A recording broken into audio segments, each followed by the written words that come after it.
Bismillahirrahmanirrahim. Assalamualaikum warahmatullahi wabarakatuh. Waalaikumsalam. Para bapak dan ibu hadirin yang saya hormati,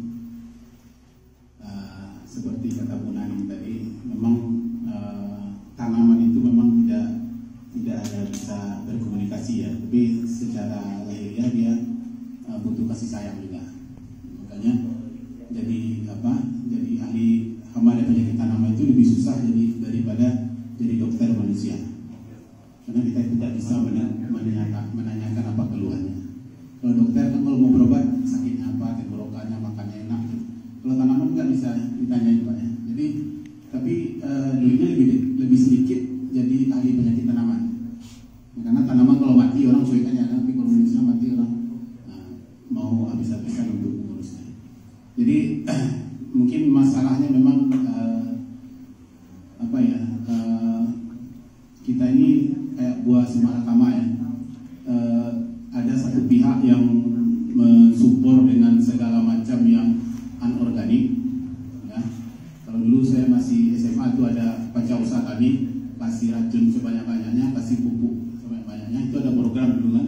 Nah kalau sekarang orang kan sudah berubah ke arah yang organik ya. Kalau di Indonesia itu green economy ya. Kalau bisa semuanya kembali ke alami. Kemudian untuk masalah Bapak Ibu sendiri dalam budidaya tanaman ya, memang ini ya, mungkin secara teoritis gini, kalau tanah itu sudah banyak diberi bahan pupuk sintetis, kemudian herbisida, pestisida, itu akibatnya tidak ada lagi mikroba yang ada di tanah itu, terutama mikroba yang bermanfaat bagi tanaman. Di tanah itu ibaratnya sama dengan usus kita. Di dalam usus kita ini ada bakteri baiknya, ada yang tidak baiknya. Kalau kita sering makan makanan yang sekarang ini digemari anak muda itu, ya makanan apa namanya itu, cepat saji itu, di dalam ususnya itu kebanyakan cuma ada bakteri tidak baiknya. Jadi kalau ada patogen masuk itu tidak ada lagi sistem pertahanannya sudah nggak ada lagi. Makanya cepat sakit. Jadi di tanah ibu juga seperti itu. Kalau tanah sawit itu memang kan programnya pupuk, pestisida, herbisida dan semuanya. Jadi tanah itu memang ketika ada mikroba lain yang masuk itu yang langsung berkembang dengan cepat. Jadi apa yang dinyatakan oleh Pak Kades tadi kelihatan. Kalau jamur patogen yang masuk duluan ke tanah itu jamur patogen lah yang banyak di situ. Jadi dalam sistem budidaya tanaman sekarang itu yang menjadi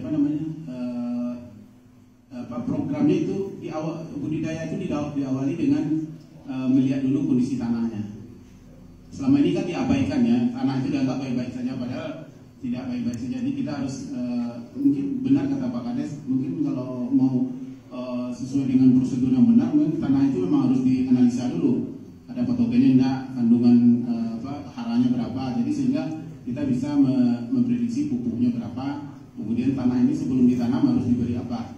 Dan saya sudah kepikiran program apa yang akan dikerjakan di sini. Mungkin selama ini menanam itu mungkin otodidak ya istilahnya, kata Pak Kades pakai YouTube ya kan. YouTube itu kadang-kadang gagalnya nggak pernah dikasih tahu Pak. Ya, YouTube saya korban YouTube juga. Waktu dulu musim Covid, saya sibuk membeli bibit anggur. Sampai hari ini nggak ada satupun yang berbuah anggur kan. Ada yang bonus beli bibit dikasih bonus anggur lokal 1 buah, 3 buah itu asam bukan main.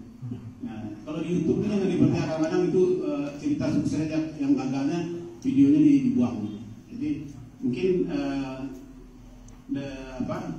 kedepannya mungkin kita bisa membuat semacam template bagaimana cara dari pembibitan itu kita siapkan benar-benar bagaimana tanaman itu supaya bisa terlindungi sampai nanti kita tanam di lapangan.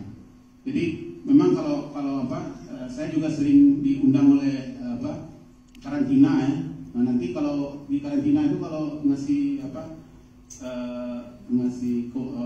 diskusi kita, kepala dinas itu selalu menanyakan, Pak, bagaimana cara mengendalikan penyakit mati merangas pada tanaman duku. Saya bilang kalau dibuat konsep bisa, tapi dari awal. Tapi kalau dukunya sudah mulai gugur-gugur daunnya, disuruh kita mencari obatnya, itu nggak ada. Karena itu ibarat kanker itu udah stadium 4. Ya nggak ada lagi bisa, sudah istilahnya sudah menjalar kemana-mana, patogennya itu disuruh kendalikan nggak bisa. Jadi memang konsep itu harus dimulai dari awal. Dan ini memang karena tanamannya ini tanaman hortikultura, umurnya masih pendek, itu bisa kita buat modelnya. Jadi insya Allah nanti dengan kerjasama dengan BPPM nanti akan kita buat model, misalnya nanam cabai dengan kondisi seperti ini seperti apa. Begitu juga dengan jahe. Dulu saya juga diajak Pak Di untuk matching part jahe ya. Dan jahe itu memang masalahnya adalah ketika umur 3-4 bulan itu muncul penyakit layu fusarium. Kemudian muncul bercak daun, Pericartospora. Jadi daunnya sudah mulai bercak-bercak semua kan. Kemudian rimpangnya mulai membusuk. Dan itu memang masalah yang sering ditemui di di jahe. Dan itu cara mengatasi apa? Harus mulainya memang dari awal, dari mulai persiapan bibit jahe tersebut. Jadi kalau sudah busuk rimpangnya itu nggak ada lagi, caranya adalah dilempar, dibuang, dilempar, dibakar, selesai. Ini kalau mau menyelamatkan itu nggak ada lagi. Jadi memang semuanya harus dipersiapkan dari bibit. Di masalah bibit juga, saya sekarang lagi ada penelitian dengan Dikti. Nggak tahu nih apakah diperpanjang tahun kedua nih boleh. Tahun pertama itu saya meneliti tentang formulasi biofungisida untuk biopestisida untuk mengendalikan dua penyakit penting pada tanam jahe, yaitu busuk rimpang dan layu bakteri.